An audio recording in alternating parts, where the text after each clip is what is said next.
Vamos falar de Vasco. Assim, ó. Já conhecido o adversário das oitavas de final da Copa do Brasil.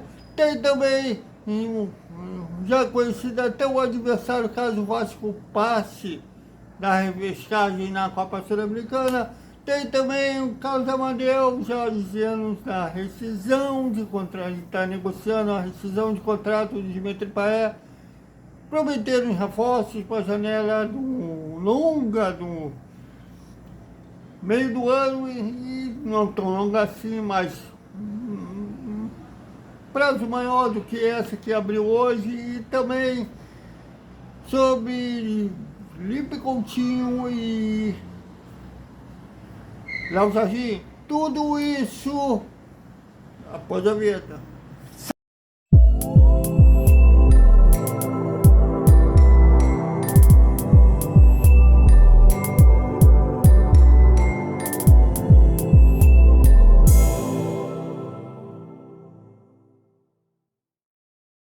Salve, salve galera do Vascão! Boa noite para todo mundo. E apenas dia 12 a bala vai rolar. E como vai rolar? Lá no Morumbi, né? Eu falar em Morumbi dá um sentimento de nostalgia. A final da decisão de 89, olha aí a jogada. Foi o título do bicampeonato brasileiro em cima deles lá na casa deles, 1-0 gol do Sorato. William sai jogando pelo Vasco da Gama, ele vira a jogada para Bebeto, Bebeto no comando, batendo pelo alto na canhota, corre Sorato, se manda, vai embora, tá na dele, tá na boa, deu um break na bola, atrasando, entregando no capricho para Mazinho, é o Vasco da Doris Monteiro, ainda Mazinho, um cheguinho no comando, até Bismarck, virando na meia direita para Boiadeiro, e agora procurou, abriu na ponta direita para Luiz Carlos, procurou, cruzou pelo alto, tentou Bebeto, cabeçada, entrou! Gol! Do Vasco da Gama! Sorato! Livrinho no cruzamento de Luiz Carlos. Bebeto não deu em bola. Sorato de cabeça botou no fundo do barbante. Sorato, camisa 7, aos 5 do segundo tempo. Machão da Gama 1, São Paulo 0. Valeu! Não, até o vídeo anterior, lembrei que o Bebeto, no Outcast, lembrou desse jogo. E aí ele errou, né? Ele falou que ele que tocou para o Luiz Carlos cruzar, mas ele participou do início da jogada, que foi aquela transição do campo de defesa para o ataque. Ele deu um belo lançamento de 3 dedos para o Bismarck. Né? Ele ainda estava no campo de defesa, deu esse passe de 3 dedos, o Bismarck pegando já na zona de ataque. E tocou foi um lance de pé em pé, que chegou até no Boiadeiro, o Boiadeiro que tocou para os Carlos cruzar e o Sorato fazer o gol de cabeça. Mas hoje o Vasco está bem longe daquele time, né? Só não foi para a zona de rebaixamento nessa rodada, graças à incompetência dos adversários. E vai ser um jogo de 6 pontos para tanto o Vasco quanto para o São Paulo. Posso dizer que os dois estão brigando para não ir para a zona de degola. O Vasco está em 15º com 10 pontos, o São Paulo está em 13º com 12 pontos. Se o Vasco vencer o São Paulo, além de representar a primeira vitória do Vasco fora de casa nesse Brasileirão, ultrapassaria o tricolor paulista na zona de classificação. O Vasco iria para 13 pontos e o São Paulo continuaria aí com 12. Vamos aguardar que esse jogo vai ser um ar de final de campeonato para as duas equipes. Já começou a venda dos ingressos, inclusive para os sócios de São Paulo. Ainda não começou para o público geral, quando começar para o público geral, a gente vai botar o link aqui e anunciar o valor dos ingressos, como é lá no vai ter promocional para a torcida visitante, então vai ser só a inteira e a meia, se tiver meia para estudante, professor, mas a gente vai colocar aqui no Vasco Velocidade. Bom, foi 2 sorteios hoje, né? 3 na verdade, porque a gente vai incluir o futebol feminino, tanto no futebol masculino quanto no feminino, das oitavas de final da Copa do Brasil, né? No feminino vai pegar um Minas Brasília, o primeiro jogo no Rio de Janeiro. Geralmente o futebol feminino joga no Nivaldo Pereira, em Nova Iguaçu, mas às vezes é na Ilha do Governador. Vamos ver onde o Vasco vai decidir, onde vai incluir esse jogo em casa. O primeiro jogo será no dia 11 de junho, depois será o jogo de volta lá em Brasília. Que as meninas passem, as meninas precisam também de um título nacional. Foi campeã do A3, né? No ano passado está lutando pelo título do A2 esse ano, e também a Copa do Brasil. Boa sorte às meninas. E o masculino vai pegar o CSA de Alagoas. O primeiro jogo vai ser na semana do dia 30 de junho e o jogo de volta na semana do dia 6 de agosto. O primeiro jogo será lá em Alagoas, e o segundo será em São Januário. E, teoricamente, o Vasco teve sorte para avançar às quartas de final, já que é um clube da Série C do Campeonato Brasileiro. Mas olha, se o Vasco jogar com salto alto, achar que já está classificado, vai se dar mal. Porque, historicamente, fora 2011, que foi campeão, o Vasco não tem tanta sorte assim na Copa do Brasil. Já foi eliminado por ABC, já foi eliminado de 15 Braúnas da vida. Então, humildade e pé no chão é recomendável. Mas vamos aguardar esse jogo contra o CSA, tanto no dia 30 lá em Alagoas, quanto no dia 6 aqui em São Januário. Bom, e também foi conhecido o chaveamento das oitavas de final da Copa Sul-Americana. Lembrando que na data 16 de junho a 3 de agosto deve ser o chaveamento da repescagem, na verdade, contra a Independiente da Vale. Desculpe, dia 16 a dia 23 de junho, a repescagem contra o Independiente da Vale. E caso passe para as oitavas de final, o Vasco vai pegar um Bucitirunda, também do Equador. Você já conhecido um adversário, caso o Vasco passe da Vale.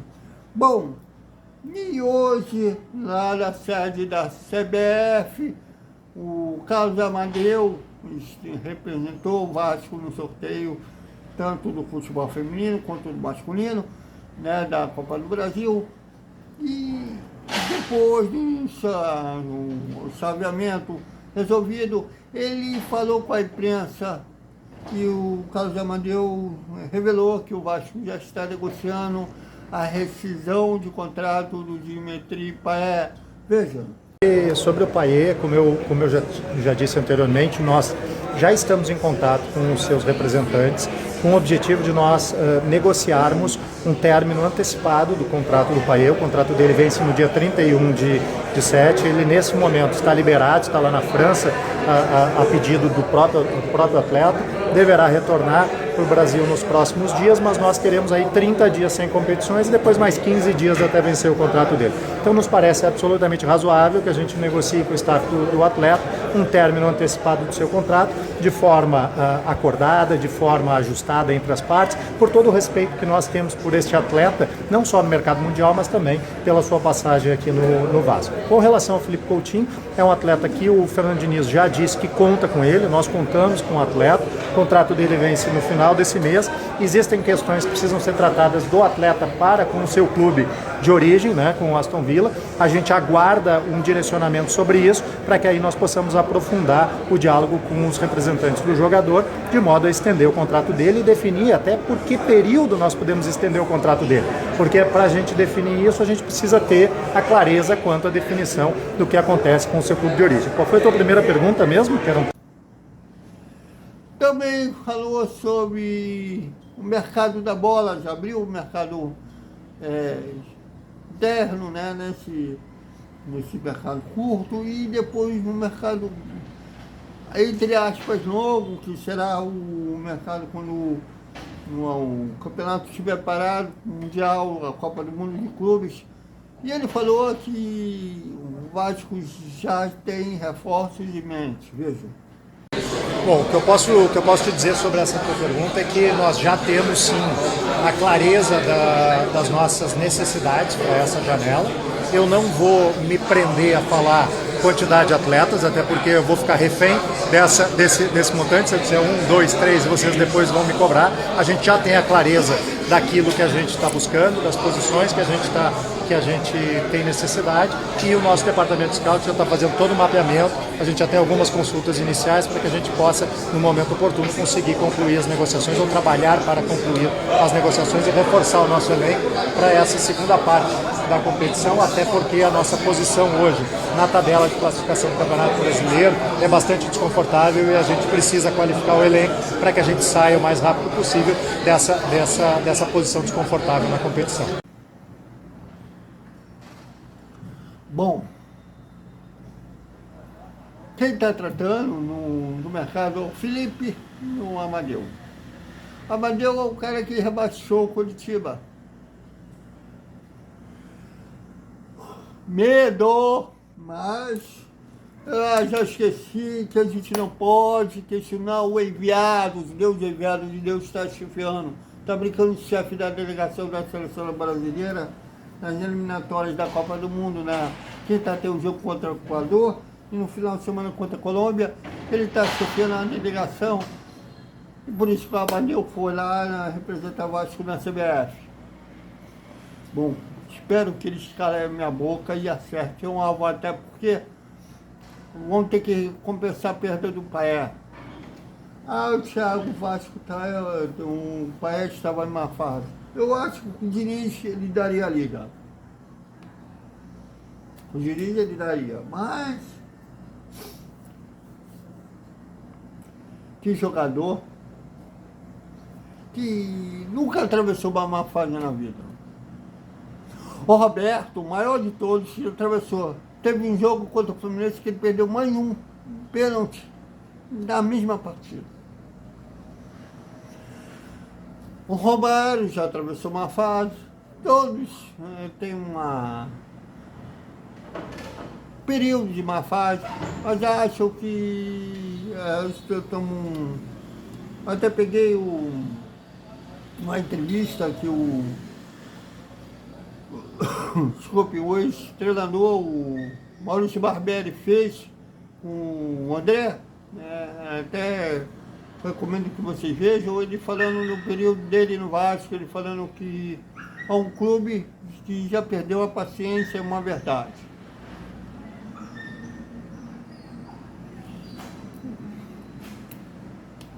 Mas é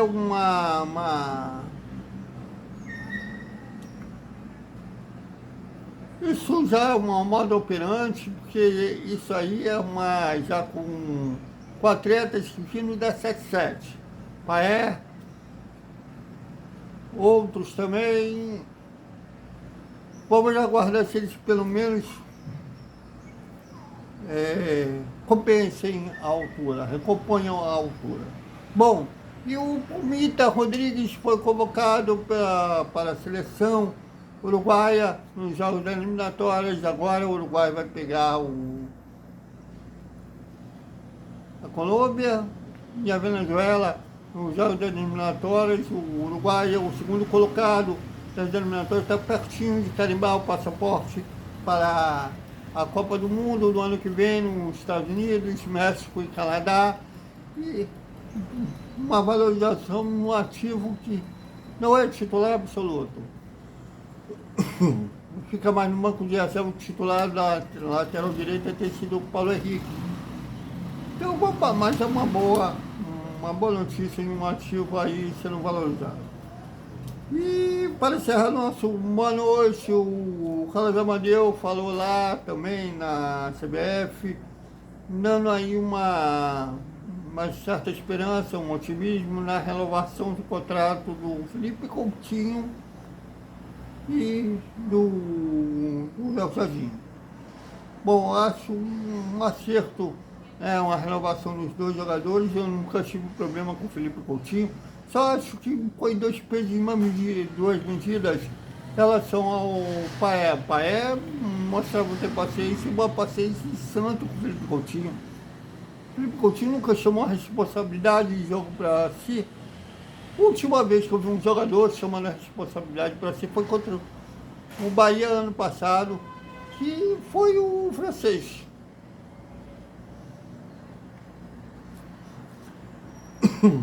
Mas aí, quando eu falo um fato, mandou levar o pai para casa. Se citaram um jogo que o Coutinho chamou a responsabilidade para se decidir o jogo, terei maior honra de citar aqui. Eu estou querendo citar isso, mas isso não acontece. Mas é uma boa, renovaram tanto com o Coutinho quanto o Léo Jardim. Esperamos, né? O Vasco, no caso do Léo Jardim, enviou mais uma proposta de renovação. Ele passará a ser um dos jogadores mais bem pagos no elenco. Só vai perder para o Baez, para o Felipe Coutinho. Esperamos a staff do jogador e o próprio jogador, se eles vão concordar com a proposta vascaína. Então, é isso, galera! Até o nosso Despertar Vascaíno. Boa noite e o resumo boa noite, o resumo da terça-feira do Vasco. Até mais.